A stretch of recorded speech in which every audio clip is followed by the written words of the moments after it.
मेरे को ये कहानी एक्चुअली मिली थी चेन्नई में Nanda Periyasamy who's the story the guy who had the story with him. He met me to make this film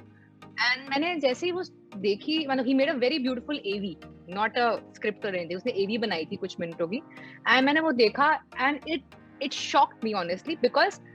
मैंने कहा मैं इतना स्पोर्ट्स पसंद करती हूँ फॉलो करती हूँ ये मेरे को नहीं पता था इस मुद्दे के बारे में जो हम बात कर रहे हैं इस फिल्म में So I had to Google it, and I was shocked after I got to know the details about this particular thing. And फिर मैंने उनको बोला क्योंकि मतलब I do one South film in a year, and I was like यार ये film के लिए तो मतलब इतनी मेहनत लगने वाली है कि अगर बनानी है तो let's make it on a national platform, like a full where the whole country can watch it. It deserves that kind of platform. But अभी वो कैसे होगा भाई आज तक पता नहीं क्योंकि मेरे को तो आदत है या तो किसी की छूटी हुई फिल्म मिलती है या फिर लोग आते हैं मेरे पास तो कि आप ये स्क्रिप्ट है आप बताओ करोगे तो ये वाले ही ऑप्शन देखे थे मैंने आज तक ये ऑप्शन नहीं देखा था कि कोई मैं बता रही हूँ कि ये वाली पिक्चर करनी चाहिए या इतने सीड लेवल पे कभी मैं नहीं थी इससे पहले फिल्म के तो वहां से जब ये आइडिया निकला मतलब ये आइडिया मैंने सुना मुझे इतना अच्छा लगा and that day by the end of the day I just called up Pranjal because you know we are friends we known each other since Surma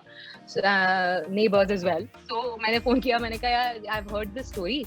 but पता नहीं बनाएंगे बनेगी कैसे पता नहीं इतनी बड़ी है कैसे माउंट होगी भगवान जाने but I really like the story तो प्रांजल जैसे asked me one thing in return कि तू बता करेगी तो मैं करता हूँ तो I was like are you sure क्योंकि ये बहुत ज्यादा मतलब ये वो वाली पिक्चर नहीं है जो स्मॉल बजट में बन जाए मतलब पैकेज कर लेंगे जैसे तैसे हैवी कंटेंट है तो छोटे मोटे तरीके से बन के निकल जाएगी मैंने कहता कि नहीं if you are on we'll find a good director we'll find a good studio to present it and we'll make sure that it happens in a big way इसका कॉन्फिडेंस तो मुझसे ज्यादा लग रहा है तो so मैंने कहा okay fine कि if you think you can get a good director to do it and a good studio to present it 100% I think it's worth doing मुझे ऐसा लगता है so there onwards it प्रांजल ने पूरी research चालू करी कि किसको भेजनी चाहिए किससे बात करनी चाहिए आकर्ष जब मेल किया उसके बाद he told me कि मैंने मेल किया है एंड मना नहीं किया उसने तो मैंने कहा okay fine I am meeting him in Florence film festival में हम दोनों की पिक्चर आ रही है तो I think I will get to meet him मैं बात करके देखती हूँ क्या पता मिलने से ज्यादा प्रेशर डाल पाऊँ मैं कर ले please so that's how I met him over that lunch and of course two food loving people over lunch मैं कुछ भी बनवा सकती थी उस टाइम आकर से so वहाँ पे I am glad that he said yes because मैंने इतना I had heard a lot about him but I saw his film there at the film festival और मैंने इससे पहले ये बात बहुत consistently इसके बारे में सबसे सुनी थी कि his story's heart is at the right place तो ये पिक्चर बड़े स्केल के दिखाने के लिए you could have gone to anybody but यार दिल सही होना चाहिए स्टोरी का जो सही जगह पे होना चाहिए so for that it was very important to get someone who knows the soul and heart of the story so I'm glad that he said yes हमारी ज्यादा स्ट्रगल नहीं लगी वहाँ पे oh god thank god खाना खाते रहो अगर और उसके बाद I think उसके बाद it was a smooth ride because उसके बाद ना stress नहीं था because we knew Akash is with us it's Pranjal who's had such a fabulous experience in this industry doing big films तो और मैं कहा मैं रेडी हूँ मेहनत करने के लिए बाकी you know getting RSVP to co-produce and with the studio getting the writers getting everything from there onwards honestly जिसने भी एक बारी में सुनी was more than happy to come on board तो उसके बाद सब कुछ स्मूथ था कुछ नहीं मुझे बहुत बुरा लगा ये सब सुन के यार मतलब लंच कॉफी मुझे कुछ नहीं पानी के लिए भी नहीं पूछा बस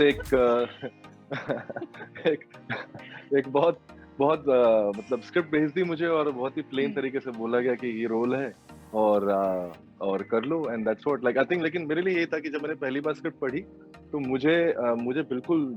कॉन्सेप्ट ही समझ नहीं आया क्योंकि ऑब्वियसली ये जो जिस प्रॉब्लम की हम बात कर रहे हैं वो शायद स्पोर्ट्स के बहुत सारे स्ट्रगल्स के बारे में हमें पता है लेकिन ये एकदम क्लूलेस था मैं तो मुझे अपने पापा से पूछना पड़ा because my father he has basically played a lot of sports when he was serving CISF and NSG तो मैं उनसे पूछा नहीं he told me that it is something which has been happening for a long time तो मुझे लगा कि यार ये जरूर मतलब ये कहानी ऐसी है जो आई थिंक ऑडियंस तक पहुंचनी चाहिए end of course I think Priyanshu ने वही बोला है कि सारी टीम आकाश सर को मैं दिल्ली से जानता हूँ जब थिएटर के मतलब शुरू के दौर में था and I have been following his work in theatre and then of course Karwaan And then Taapsee, of course, I have been a fan since Adukulam. Adukulam, I've told her अरे this many times, and I'm going to always beautiful film. And हाँ, मतलब मैं तब से fan था, और you know, I've always told her this. I think it's a beautiful film, and from there he has been incredible. Priyanshu को तो खैर मतलब बहुत साल पहले रॉक ऑन 2 के ऑडिशन में मैंने एक एक्टर को देखा, मैंने बोला यार ये कौन है, मतलब होता नहीं कि आप किसी भीड़ में से एक एक्टर को देखते हो, उसकी परफॉर्मेंस देखते हो, and you just get mind blown and you want to see more of him, and you've not heard of him, कभी सुना नहीं, कभी कोई प्ले देखा नहीं, बस एक ऑडिशन में एक सीन देखा, and I just knew that this guy is, you know, one of the future actors of Indian cinema. And अभी फिलहाल तो मतलब काफी चर्चे में ये सोती है। आई थिंक अच्छी कंपनी मिल जाए, अच्छी स्क्रिप्ट मिल जाए, कुछ नया करने को मिला। बहुत इंपॉर्टेंट बात है कि मुझे नहलाया गया, धुलाया गया, मेरे बाल काटे गए, तो ये मेरे लिए बहुत ही ज्यादा, जिसे कहते हैं, अट्रैक्टिव मुझे पहली बार किसी ने बोला कि आपको एक शर्ट देंगे, एक अच्छे से बाल काटेंगे, तो मतलब आकर्षण ने ये चाहा मेरे बारे में, बस और क्या चाहिए मुझे लाइफ में। No, Stuti, these are exactly those kind of boxes and molds I really want to shatter. I mean, who defines what's feminine and what isn't? Is it just about your muscular build that, you know, you will be judged that who is a female and who is not? Or do you realize that there are certain hormonal imbalances or abnormalities that are there in certain females by default? It's not their choice that they have, you know, they're born with it or they have that. And it might be a result of that they end up having the kind of physique that they have. I mean, do you realize that it's their job eventually to make that kind of physique, to make that kind of body, to aid their the sport field, whatever they are in? It actually, that's what they're supposed to do, right? To build their body strong enough. And it ends up looking like that because of those certain hormonal abnormalities that are there in their body. And because of that training, they end up looking like, you know, a little more, not in conventional terms, the feminine body that we in our heads have formed, that this is feminine and this is not, right? So are we really asking these women to change their genetics to be fit, to fit into that kind of definition of, you know, what a female should be? And who gave you the right to snatch away the identity of a woman, saying that you are not a woman or you're not woman enough? Yeah. So in my case, I kind of, in particularly this particular case, in my case, when people started telling me that it's looking like your body is looking like a man and all, it actually was a big compliment, because it kind of validated my hard work that I had put in for this film. Yeah. Because fortunately, by God's grace, I mean, I was lucky that I didn't end up having that kind of an abnormality in real, because of which, you know, I didn't face those kind of really hardships that the girls who actually have it face. So I had to work double hard to get this kind of physique to fit into the character of Rashmi. So for me, it's a big compliment. They don't realize it. They probably realize it after seeing the film, that it's actually validating my efforts that I've put into this film. And it's actually heart-aching at the same time that some women actually have to go through it. Yeah. Every day saying that they are not women enough, or, you know, they look like this, so they are man, or they are, you know, sometimes are called as transgender or eunuchs and God knows what all. So it's just sad. It's heart-aching that people have to actually go through it. मैंने तो picture के लिए किया, तो मेरे लिए compliment हो सकता है मेरे character के लिए. But it's just, I can't imagine the kind of,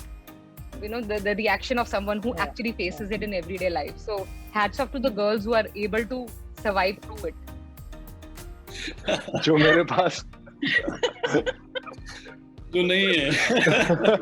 है जो मेरे पास नहीं है नहीं, आई थिंक मैंने जितने कैरेक्टर्स किए वो सब लोग मतलब पढ़ाई में फेल है. आई थिंक इकलौता कैरेक्टर था जो मतलब प्रॉपर एक, जिसे कहते हैं कि वाइट कॉलर कैरेक्टर था. एंड थैंक यू आकर जी, आपने मेरे बारे में सोचा. You know, because I know I really enjoyed it. And I think lawyer, ये जो कैरेक्टर जो होता है, मुझे लगता है कि उसमें ऑलरेडी लॉयर के अंदर ऑलरेडी एक परफॉर्मर होता है.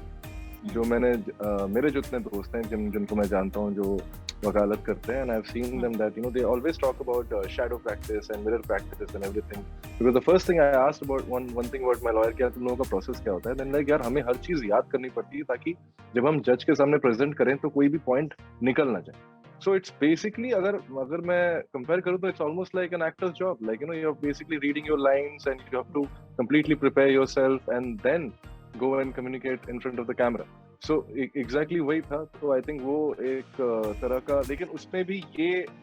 ध्यान रखना कि वो एकदम ही मतलब performative space में ना चला जाए, and to keep it, you know, as how they, you know, probably they would be